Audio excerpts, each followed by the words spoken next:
Recently, I had the pleasure of talking to Remi van Trijp, head of the Language Research Unit at the Sony Computer Science Laboratories in Paris.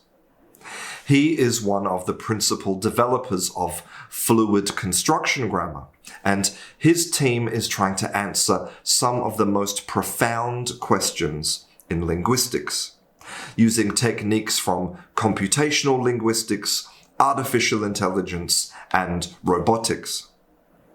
It's complex and very technical work, but as you'll see in this interview, Remi has an incredible ability to explain complex things in an easy to understand way. Remi van Trijp, thank you very much for talking to me today. Thank you for having me. So, for people who don't know about you and your work, could you just talk a little bit about what you do and your work? Right. So I'm a linguist working at the Sony Computer Science Laboratories in Paris, and we have mainly two research interests. So I started looking at the origins of language, the emergence of language. So the question of where does grammar come from, and we have developed this methodology based on agent-based modeling, which is fairly new to linguistics, where we try to model the language user using robots, using virtual agents, but also doing human-machine interaction and all these things. And then while working on this question, we figured out that many of the technologies, language technologies that existed out there were not sufficient for this question of what if you want to bootstrap a communication system from scratch? And so we had to develop our own formalism. We looked around at what was available in linguistic theory. We came out with construction grammar as like the most promising one.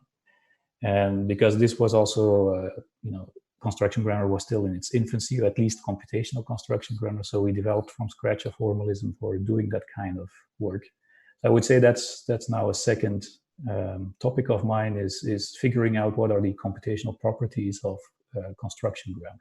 For a lot of people out there, so this could be students and even teachers, and maybe even people who are really interested in language.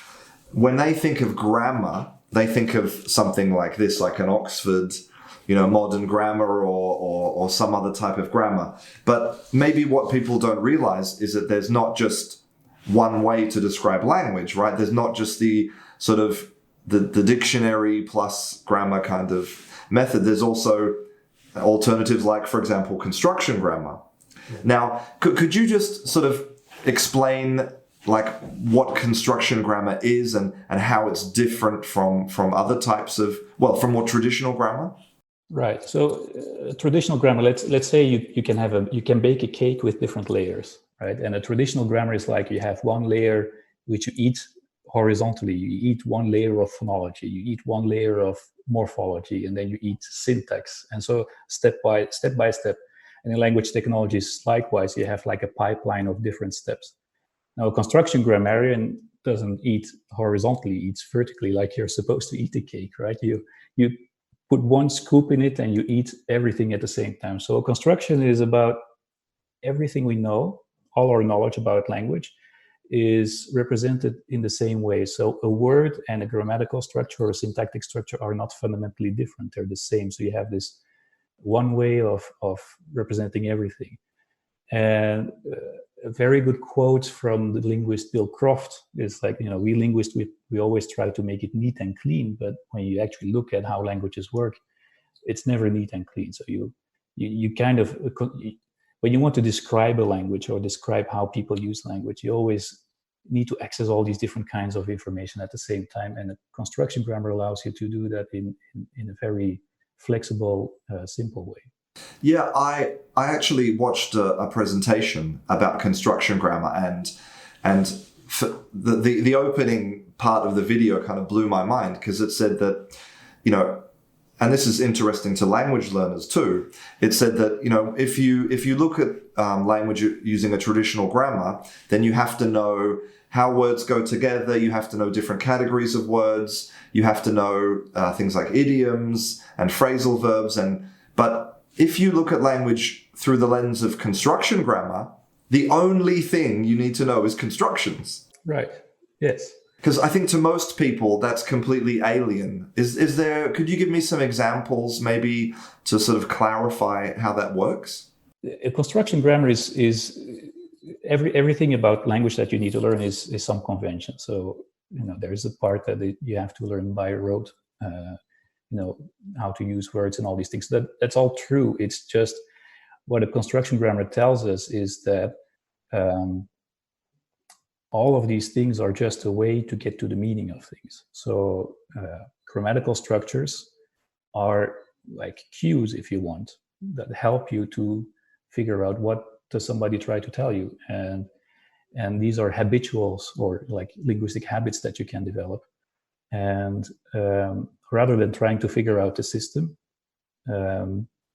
getting these constructions and exercising with them, like the habitual ways of expressing things, that is how you become more proficient. A traditional way of trying to teach, for example, people to speak English often is like, you know how an active sentence is, and then they try to tell you what the relation is between the active sentence and the passive sentence. And then you kind of have to transform this in your mind, which is not something that people or English speakers do.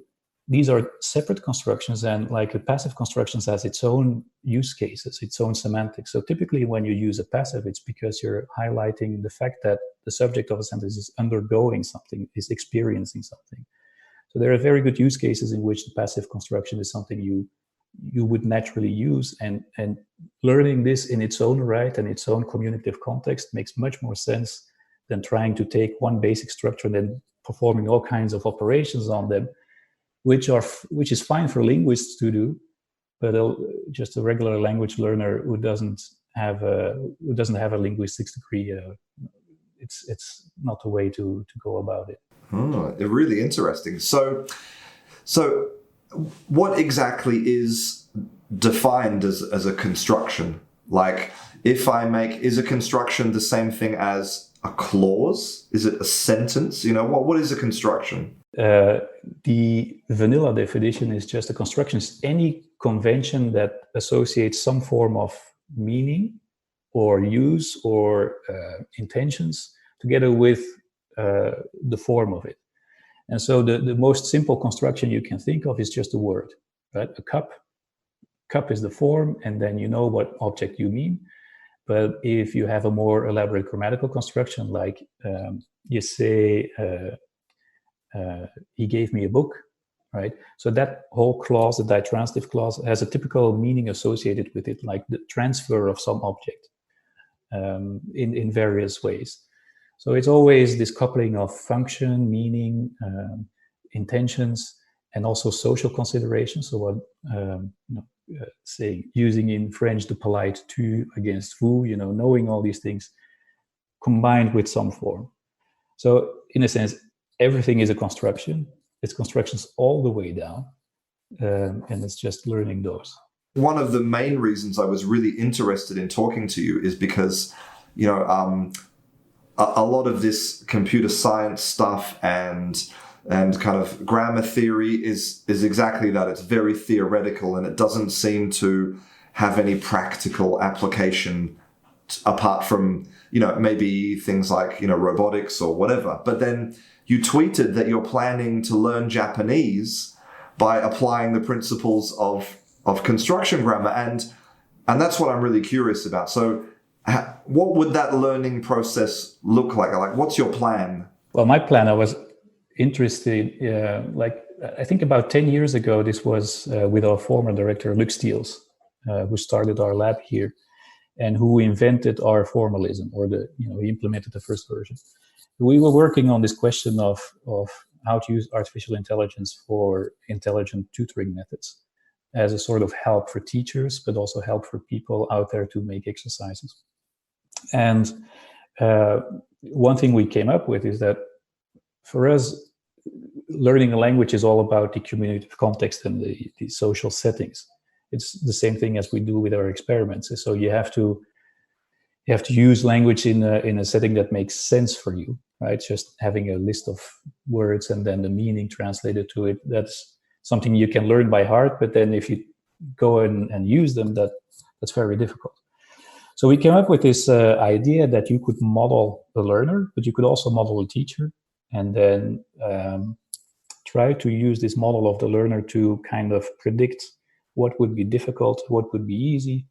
So that is my intention for my progress of Japanese. So I had 2 lessons up until so far, and every time I learn something, I'm modeling my knowledge as a construction or as constructions, and then I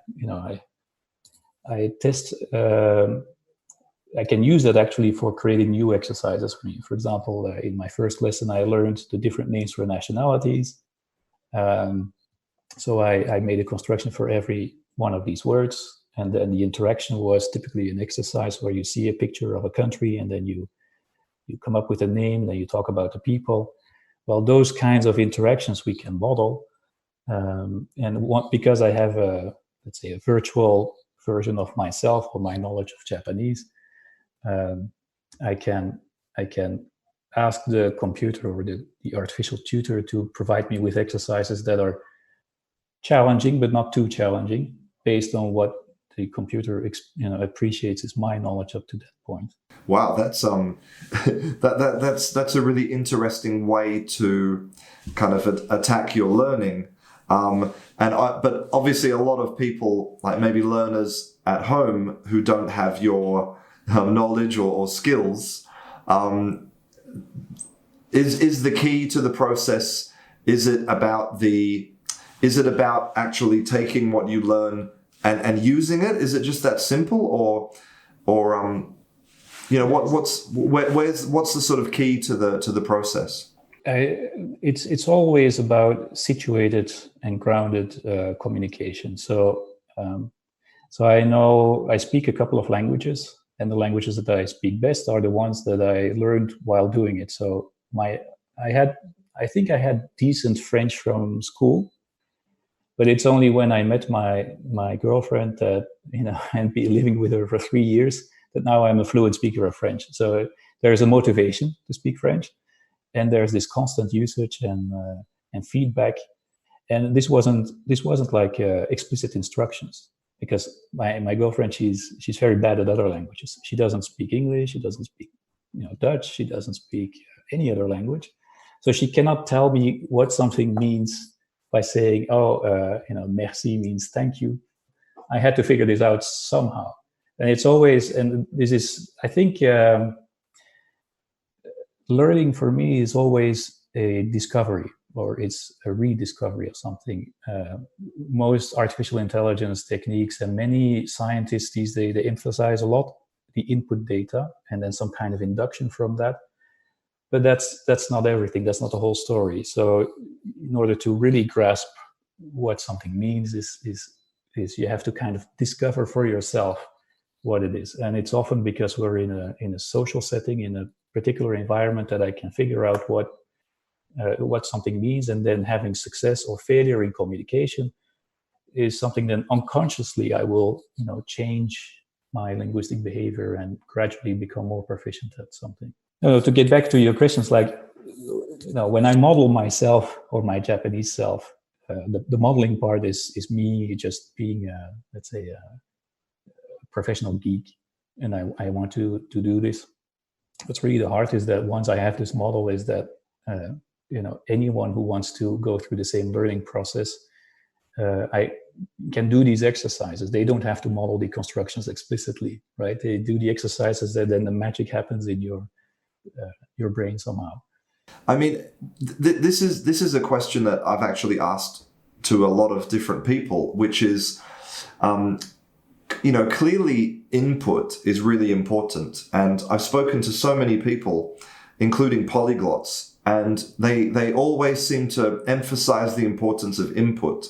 Input. But it obviously can't be only input, because there are so many people who have lots of, passive vocabulary and passive grammar, but they can't, have a conversation. So something interesting to me about your kind of process is about actually putting yourself in that social situation and communicating, right? Yes.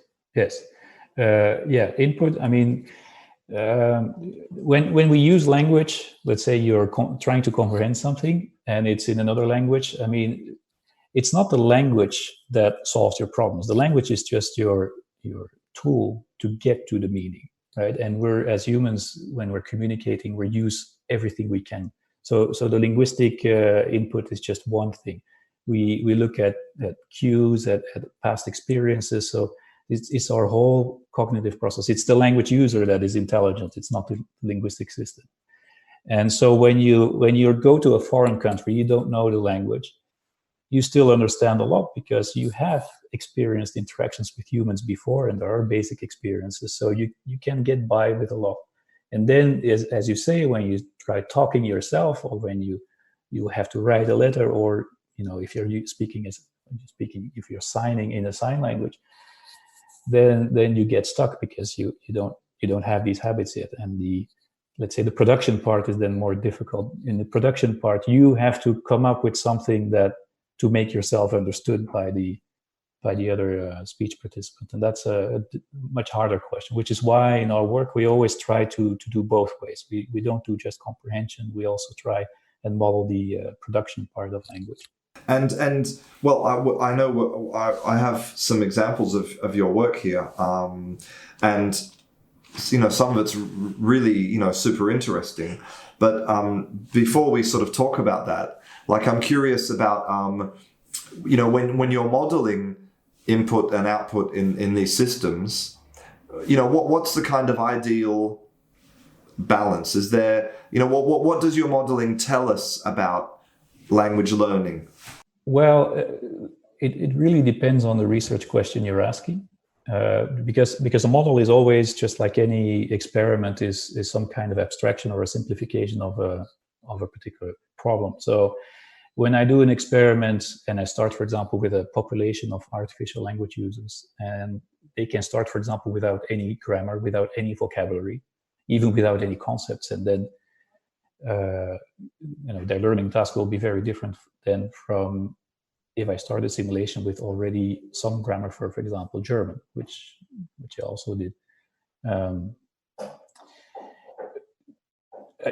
The method is always the same. If the hardest part of these experiments is coming up with an interaction, a situated communicative context in which the language makes sense. Why would you use that in a certain context? And then we figure out, well, there is a functional part, which is what you're trying to say, but then there's also the cognitive part, is like, what are the computational limitations that our brains put on the table? To make the discussion a bit more concrete, so I personally had a very bad experience with learning German when I was still in school, and this was mainly due to a teacher who I didn't like, or who didn't like me, and so I had a very awkward relationship with German, and then went to study Germanic linguistics nevertheless.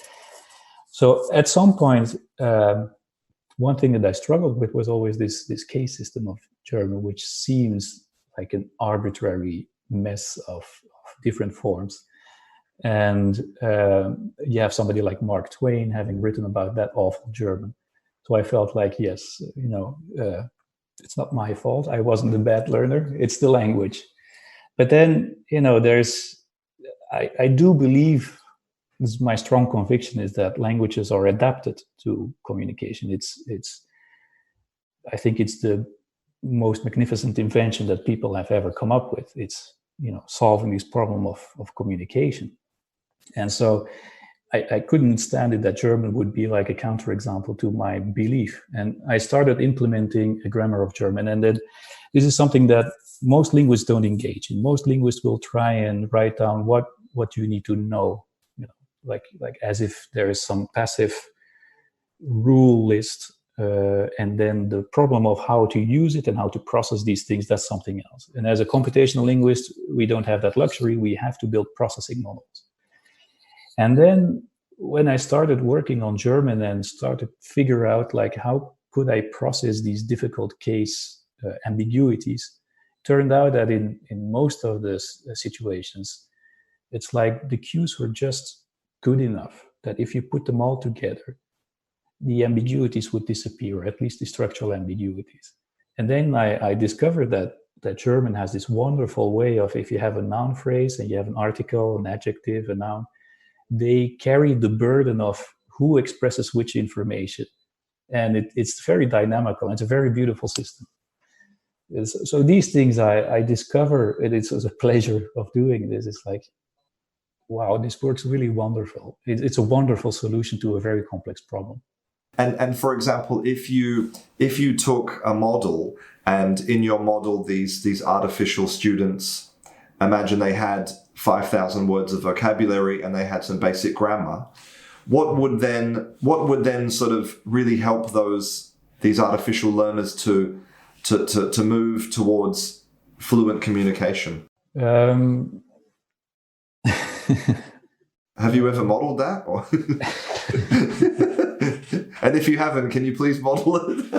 It's a difficult question.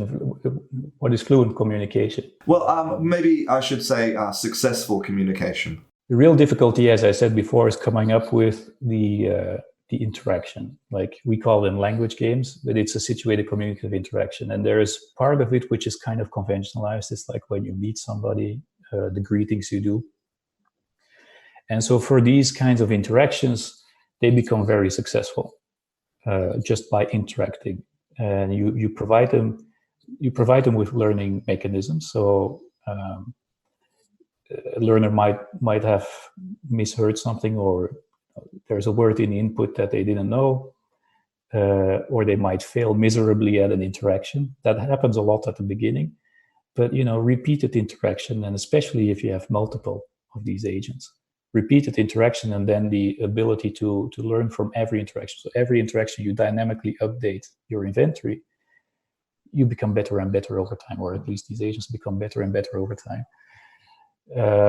And getting that to scale to like more broad coverage success is really a matter of how can we make these interactions, how can we scale them, instead of the programmer thinking what would be good interactions. So one possible way would be if we could, rather than just looking at a corpus of sentences, we try to find corpuses of dialogue and try to figure out what are the recurrent structures in dialogue, and to automatically extract the kind of interactions that people engage in. And that way I see this scaling up to successful interactions across the board. Wow. So the key really doesn't lie in anything specific. It's just about having interactions, and the more interactions, the better. Yes. And because I think one thing about language is that you recruit, or that's how I like to look at it. When you use language, you recruit everything, like your social knowledge, your experience, your linguistic knowledge. You know a lot about the person that you're talking to. And we're very good at immediately seeing how to adapt. Is this a more senior person? Is this a foreign language user? Is this a child that we're talking to? And then we instantly adapt the way we speak. So there's not one key. It's a whole set of things. And I do believe that in order to make languages function, you really need a lot. The cognitive machinery you need for it, it's a lot. But just like any kind of cognitively challenging task, you need a lot of cognitive, let's say, functions, if you want. I don't believe that there is one key mechanism that does a trick for everything. Yeah, no, and I don't know if any of your work has sort of looked at the differences between child and adult learning. But there seems it's one of those fascinating things. It's like if you put an adult and a child together, then the adult will perform better in every cognitive task, basically. But yet children are always so much more successful at language learning. Yes. And, it's probably, I know it's an open question in the world of linguistics, but my pet theory is that it's simply just because of the situation that children are in. They can't communicate in any other way like you say, they don't have any experience in the world, no knowledge, and also they're in, you know, education, right? They're being forced to learn. Right. Do you have any thoughts about that? Yes. I think as we grow older and as we learn the languages that we learn, we become specialists in these languages. And if you look at the enormous diversity that we have across languages, you cannot come up with one general learning mechanism that say, you know, now I can learn a language. I think a lot of language learning is learning the strategies of your language, and then you become more attentive to these things. It's like, if, you know, a typical, often people joke of Japanese people that they don't distinguish the L and the R sound. They often call me Lemi instead of Remi.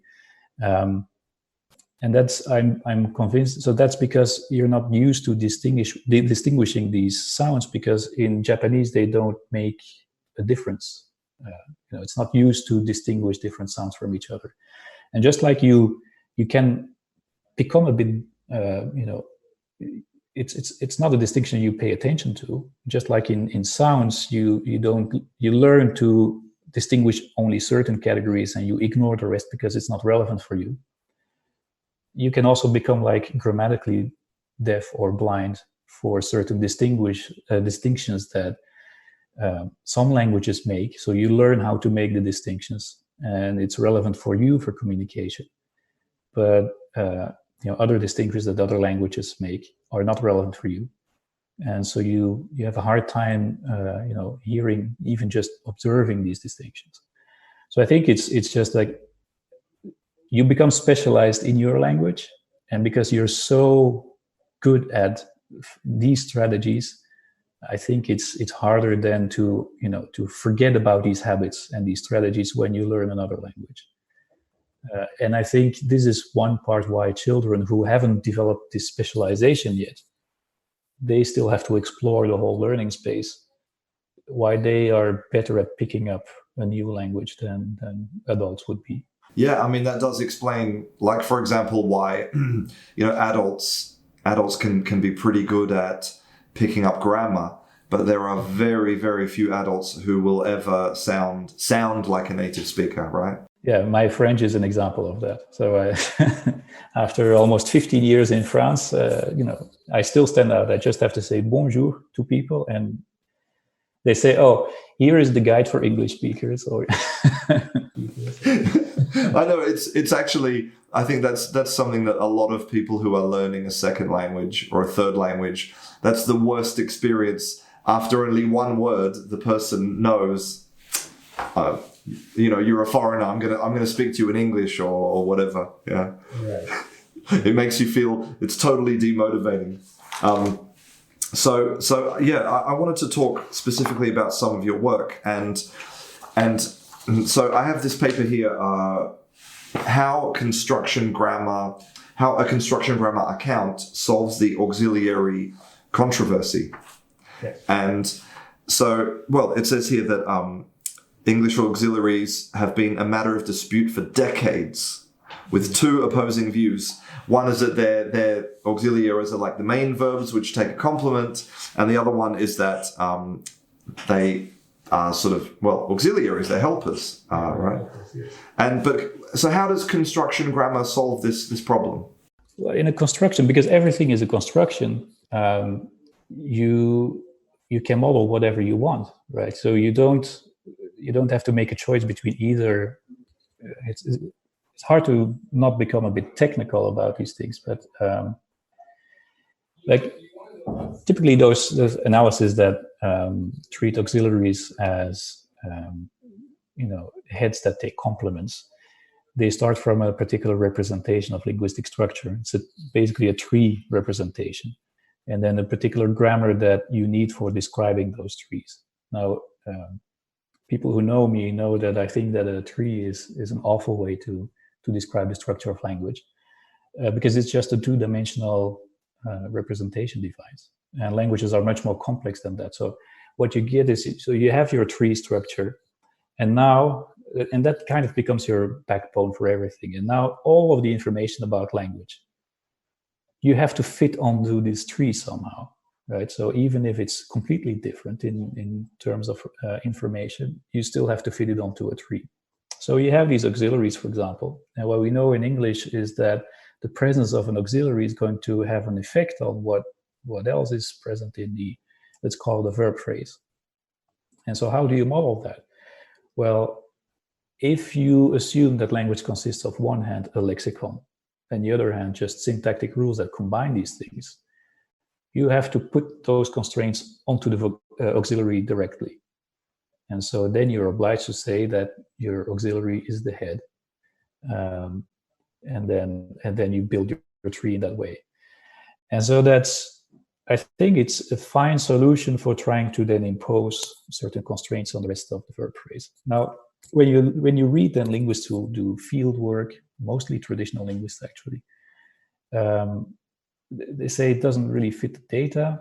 The English auxiliary system also, it's not as clean cut as it seems. There's lots of variation. Things are still moving.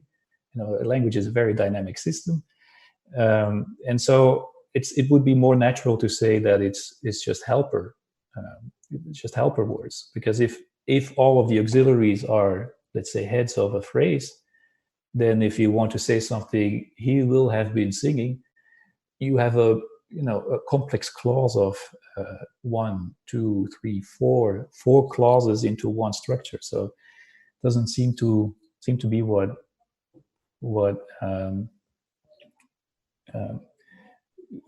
humans are doing. It's like it doesn't necessarily make it syntactically more complex for them.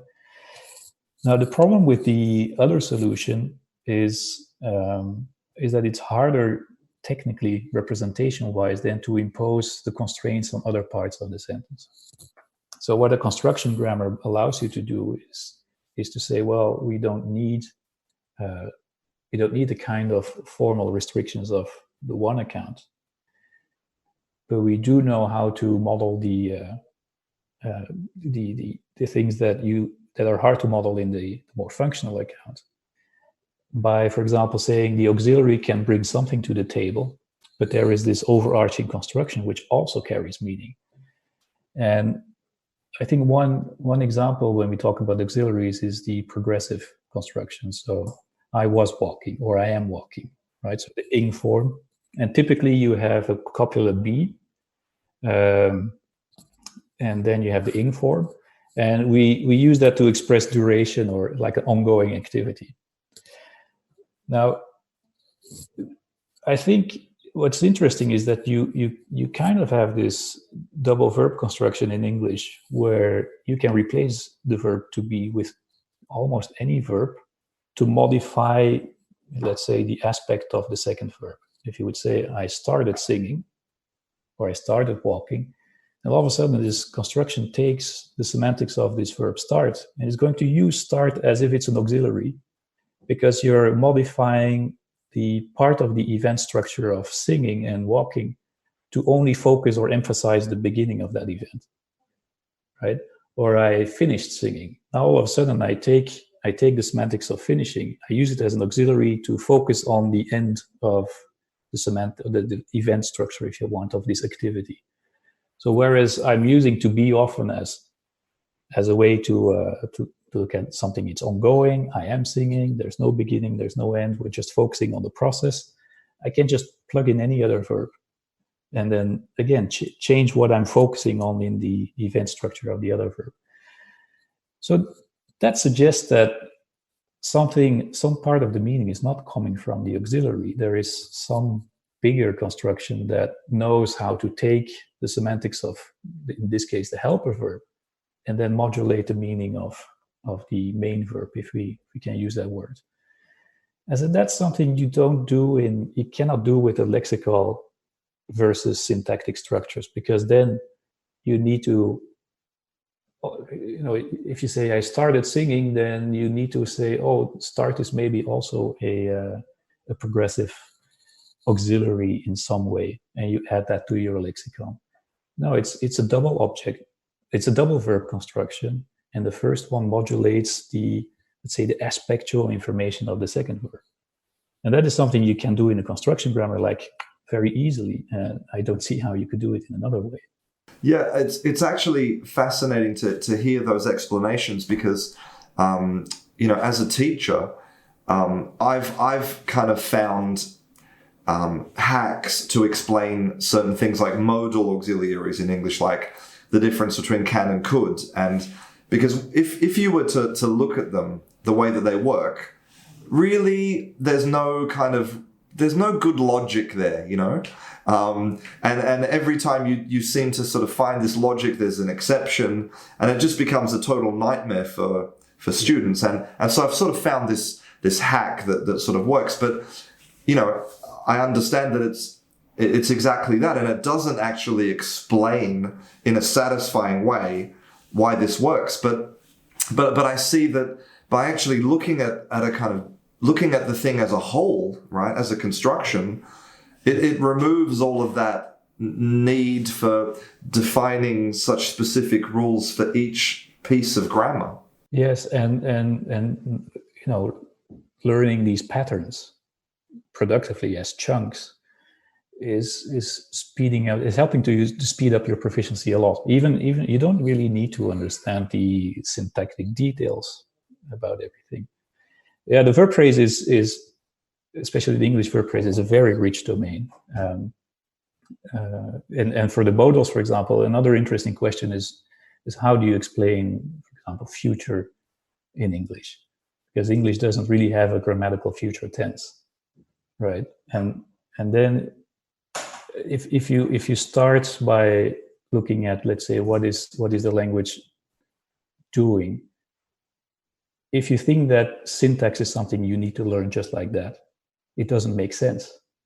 For me, it doesn't make sense. It's like one thing that many people seem to forget is that language is an inferential code. It's like, not all of the meaning is in the message. It's just a series of hints, and you as a language user, you have to know the code. You have to appreciate your social surroundings, and then you can interpret that code. But the meaning only comes once you interpret these things. So if you then ask yourself, what are you trying to encode in the English verb phrase? And and then you get into questions of how do people or English speakers conceptualize the world around them. And so rather than, if there's a let's say, conceptually speaking, there's a difference between future and present and past. You can kind of say that the present is something we experience now. The past is something, even though our memories are not, reliable, we feel that we know the past, but the future is like a possibility. It's a possible world, if you want. And so the way I understand the English will, for example, is not as a future marker, but as a possible world. And then the modal auxiliaries are kind of ways to express your relation between the present and that possible world. So if I say, I will go to the supermarket tomorrow, then I'm expressing a possibility in the future, but with, good confidence. Whereas if I would say, I might go to the supermarket, that possible world still exists, but the relation to now is more like, well, I'm not going to commit myself too much to it. So it's about that. There is no future, there is possible worlds, and then you have these different modals that express your relation to that possible, to that possibility, in a sense. One thing that from reading your work, one sort of question that came up in my mind is, how does construction grammar sort of take into account things like culture when talking about language evolution? So yes, so clarification for many people is that when I talk about language evolution, I talk about the cultural processes, meaning that we have, when we use language, there's processes that create variation. So every time you use language, your pronunciation is a bit different. There might be some innovation needed. So you automatically create variation. And then you have processes that select from those variants the ones that become conventionalized in a language. So that's an evolutionary process.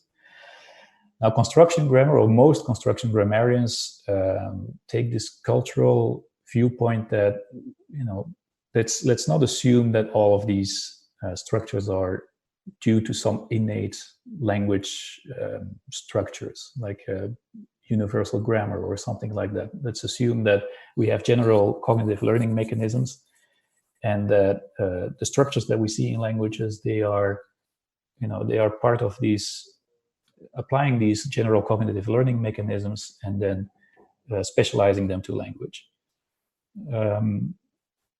So that's how construction grammar, most people in construction grammar will look at this problem of language learning. It's a cultural process. So trying to separate the evolution of language and culture is basically impossible from your point of view.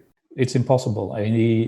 The heart of construction grammar is that all of our linguistic knowledge is conventionalized, and conventions are something that you agree upon as a society or as a culture.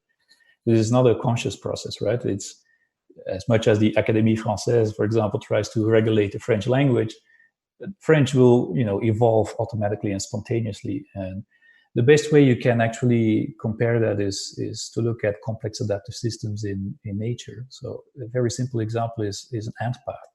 If an ant finds a food source, they spontaneously form a path to that food source without one of the ants being some kind of engineer or an architect.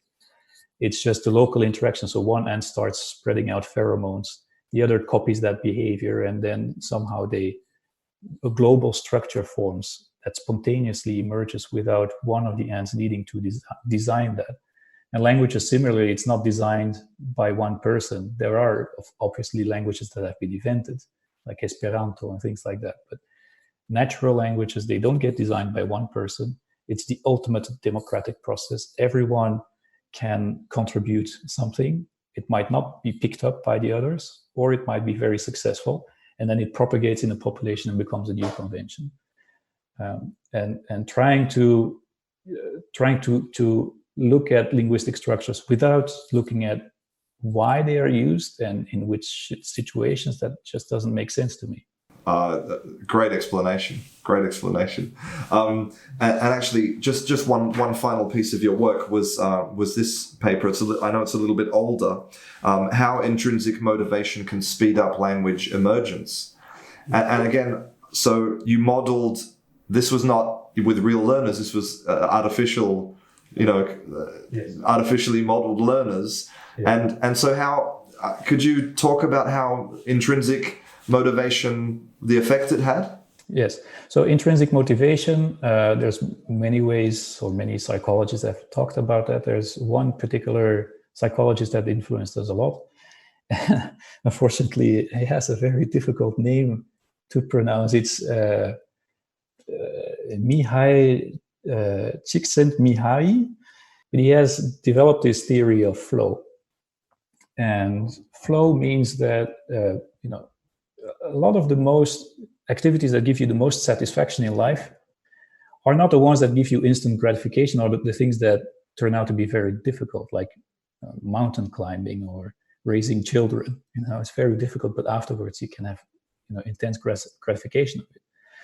So he developed a theory of flow, and flow means that if you look at a particular challenge, like mountain climbing, then some challenges will be too hard for your current skill set, meaning that you get frustrated. So if you immediately go to Mount Everest, that's not a good idea. You will not have a good time.